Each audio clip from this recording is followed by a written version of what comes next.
राधे राधे महाराज जी। महाराज जी, युवाओं में राष्ट्रभक्ति कैसे जागृत हो?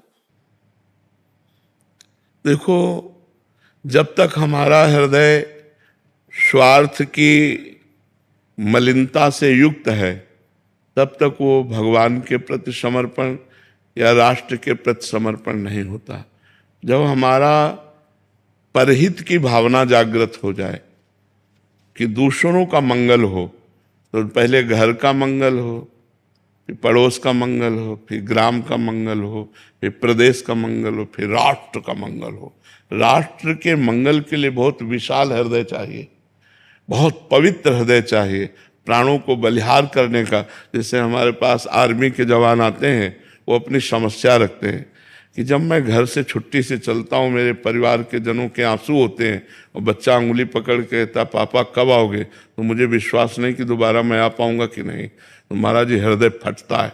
तो हम कहा फिर भी आप वो सेवा कर रहे हैं कि आप रात को जब जगते हैं तो हम चैन से सोते हैं। अगर आप ऐसे बलिदान ना करें तो हम सुरक्षित ना रहें। धन्य है आपका जीवन। और हम एक सन्यासी का और एक सैनिक का जीवन समान कोटि से रखते हैं कि वो भी संसार का त्यागी और वो भी संसार को त्याग कर प्राणों को बलिहार करने के लिए खड़ा हो। तो जब तक हमारे युवाओं में स्वार्थ बुद्धि का त्याग नहीं होगा, स्वार्थ बुद्धि में वासनाएं रहती है और परमार्थ बुद्धि में उपासना रहती है। जब हमारी परहित भावना जागृत हो, और ये परहित भावना बिना अध्यात्म ज्ञान के नहीं जागृत होती, थोड़ा ना थोड़ा तो अध्यात्म ज्ञान होना चाहिए। अगर हमारी इंद्रियों की विलासिता, खान पान की विलासिता, व्यसन की वासनाएं ये बढ़ती गई तो युवा सब असमर्थ होते जाएंगे। वासना असमर्थ कर देती, खोखला कर देती है, और उपासना समर्थ करती है।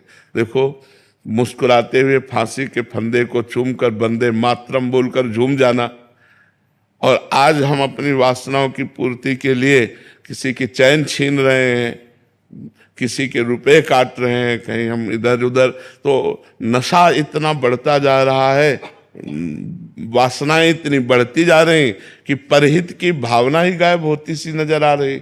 दूसरे का हित हो। अब देखो, एक जवान आदमी बैठा है और एक बूढ़ी माँ खड़ी है।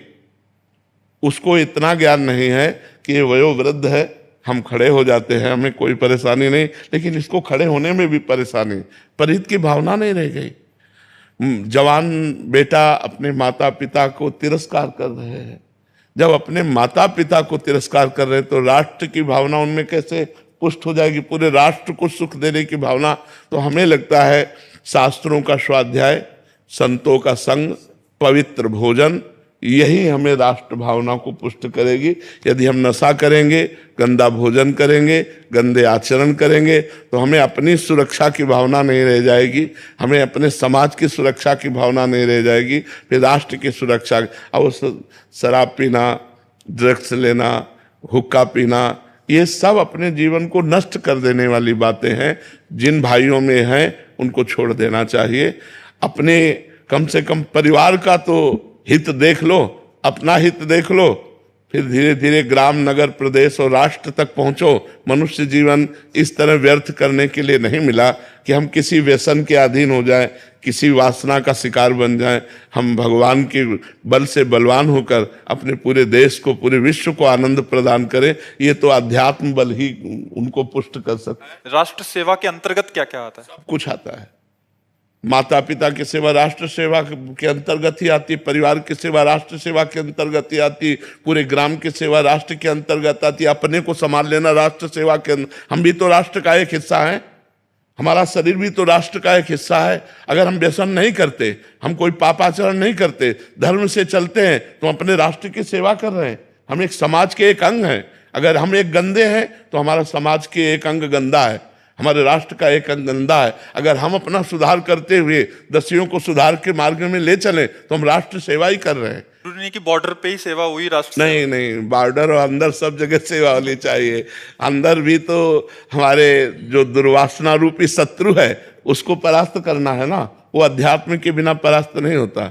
दुर्वासनाएं मम सदा परिकर्षयन्ति, जो दुर्वासनाएं खींचकर हमारे द्वारा पाप कराती है, जैसे बहन बेटियों के साथ गलत आचरण करके उनकी हत्या कर देना या लूटपाट करना, हिंसा करना, छोटी छोटी बातों में अपने भाई बहन के रिश्तों को नष्ट कर देना, भाई भाई की हत्या कर रहा है, पत्नी पति की हत्या कर रही, पति पत्नी की हत्या कर रहे, ये सब जो दुर्वासनाओं का खेल है, ये जो मतलब गंदी बातें अंदर आ गई, जो हिंसात्मक वृत्तियां आ गई, इनका त्याग हो तभी हमारी राष्ट्र सेवा होगी। एक ग्राम में कोई घटना घटती है और वो पूरे राष्ट्र में फैलती है, पूरे राष्ट्र को दुख मिलता है कि नहीं मिलता हुआ। और एक ग्राम का बच्चा कोई फर्स्ट क्लास पास होता है या किसी अच्छे ग्रेजुएट पद पे जाता है तो हमारे राष्ट्र की उन्नति का वो एक हिस्सा बना। तो हमें राष्ट्र सेवा का मतलब केवल बॉर्डर पे गोली चलाना ही नहीं है। हम पढ़ लिख करके जो भी मास्टर, डॉक्टर, जो भी किसान, जो भी बनते हैं, वो राष्ट्र के अंतर्गत, राष्ट्र सेवा के अंतर्गत। मतलब तो जो जहां है जैसे है वो अपनी सेवा अच्छे ढंग से करे तो राष्ट्र सेवा ही। बिल्कुल। अगर एक किसान किसानी ना करे, अन्न पैदा ना करे, तो हमारे राष्ट्र की हानि हो जाएगी। वो अपनी जगह। अगर एक मास्टर बच्चों को शिक्षा ना दे तो हमारे राष्ट्र की हानि हो जाएगी। एक वकील, एक डॉक्टर, एक न्यायाधीश, जो जहां है, एक पत्नी, एक पति, वो सब राष्ट्र के अंग हैं हमारे। अगर ये अपने अपने कर्तव्य का निर्वाह करें तो सब राष्ट्र सेवा के अंतर्गत आता है। हमारा राष्ट्र सुशील, शांत, गंभीर, आनंदमय, प्रसन्न मुद्रा, तो ये हमारी पूरी सेवा होना। ये कब होगी? एक एक सुधरे, एक एक सुधरे, तब हमारी बात बनेगी। बट हमें तो लगता है कि दूसरा सुधरे तो फिर ठीक रहेगा। यही हमारी बातें रहती कि हम जैसे हैं तैसे बने रहे, लेकिन दूसरा। पुस्तक में कहा था कि श्री जी का 1 महीना चारित्र शुद्ध रखो, शुद्ध अंतकरण रखो और भक्ति करके देखो, आपको कैसे चमत्कार हो गया आप देख लो।